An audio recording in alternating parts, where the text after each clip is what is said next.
guys, may to Dutron. Ito, Sikot China kami ngayon. Yan. Ito yung puerto nila.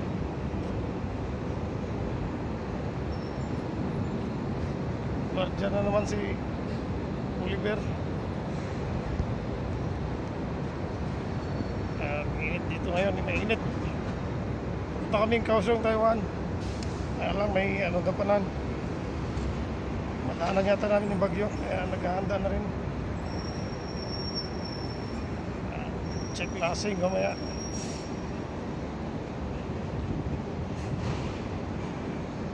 Ganun na namin. Yan yung kruwa namin.